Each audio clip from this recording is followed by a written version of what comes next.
আসসালামু আলাইকুম, কেমন আছেন আপনারা? তো আজকে কোয়েল পাখির খাদ্য তালিকা নিয়ে একটা আপডেট দিব আপনাদের। অনেকেই খাবার নিয়ে আমাকে অনেক প্রশ্ন করেন। তো কোয়েল পাখি কিন্তু মূলত দুই প্রকারের খাবার খায়। একটি হলো ডিম পাড়ার আগে খায়, আর একটি হলো ডিম পাড়ার পরে। তো এখানে এই ফিডটা দেখতে পাচ্ছেন, এটার নাম হলো লেয়ার 1 খাবার। এটা ভুট্টার দানা আছে, পাথর আছে, ফিড আছে, অনেক কিছু আছে এতে মিশ্রিত করা। নারিশ কোম্পানির লেয়ার 1 খাবার।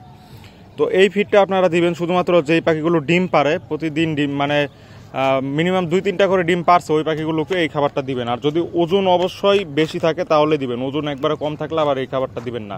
অথবা এইটার সাথে এই যে ব্রয়লার স্টার্টার বা সোনালি স্টার্টার মিক্স করে দিবেন, ঠিক আছে? এটার সাথে এটা 2 কেজি, ব্রয়লার স্টার্টার আধা কেজি বা 1 কেজি মিক্স করে দিবেন, তাহলে পাখির গ্রোথ ভালো থাকবে।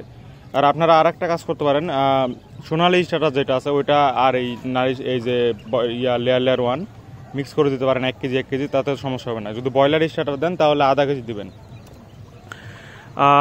আর যেই পাখিগুলো ডিম পারে না, মানে যে এই পাখিগুলো এগুলো কিন্তু এখনো ডিম পারে না, এই পাখিগুলোকে আপনারা অবশ্যই এই ব্রয়লার স্টার্টার খাবার দিবেন অথবা সোনালি স্টার্টার ফিড দিবেন। শুধুমাত্র এই ব্রয়লার স্টার্টার বা সোনালি স্টার্টার নারিশ কোম্পানির, তাহলে এই পাখিগুলো দ্রুত গ্রোথ আসবে এবং বড় হবে অনেক তাড়াতাড়ি।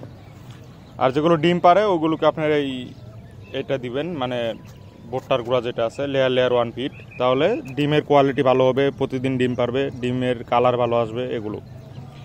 আর মাঝে মধ্যে আপনারা চাইলে একটু ঘাস বা শাক খাওয়াইতে পারেন। দেখুন আমি এখন একটু শাক খাওয়াবো, এখানে আমার শাকও আছে, তো সব কিছুই আছে যখন যেটা প্রয়োজন।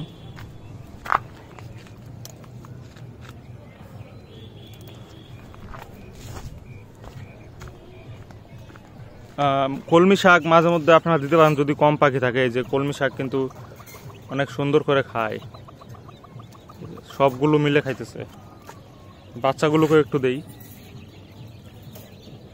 এইভাবে মাঝে মধ্যে শাক খাওয়াইতে দিতে পারেন। তো এইভাবে আপনারা বাড়িতে অল্প কিছু কোয়েল পাখি থাকলে তাদের যত্ন নিতে পারেন এবং যেই খাবার দেখাইলাম যে ওই খাবারগুলো খাওয়াবেন। এটা হলো ওই ছোট বাচ্চার জন্য, আর এই লেয়ার 1 খাবারটা হলো এই বড় পাখির জন্য। এই যে আমি বড় পাখিকে অলরেডি দিয়ে রাখছি এটা। তো এই হলো খাদ্য তালিকা। আর মাঝে মধ্যে ওষুধ খাওয়াবেন 30-35 দিন বয়স হওয়ার পর। ক্যালপ্লেক্স, ইসেল আর জিঙ্ক খাওয়াবেন, তাহলে পাখিগুলো সুস্থ থাকবে। কারণ ওরা মারামারি করে, জিঙ্কের অভাবে মারামারি করে, ক্যালপ্লেক্সের অভাবে মারামারি করে, পশম উঠে যায় জিঙ্কের অভাবে। আর ভিটামিন ই সেল একটা আছে, ওইটা দিলে ডিম হবে, দ্রুত ডিম পারবে। তো এইভাবে আপনারা যত্ন নিতে পারেন আপনাদের পাখির। আর ভিডিওটি আজকে এই পর্যন্তই। আরও কিছু যদি জানার থাকে অবশ্যই কমেন্টে বলবেন, আমি অবশ্যই আপনাদের জানিয়ে দিব। ধন্যবাদ সবাইকে, আসসালামু আলাইকুম।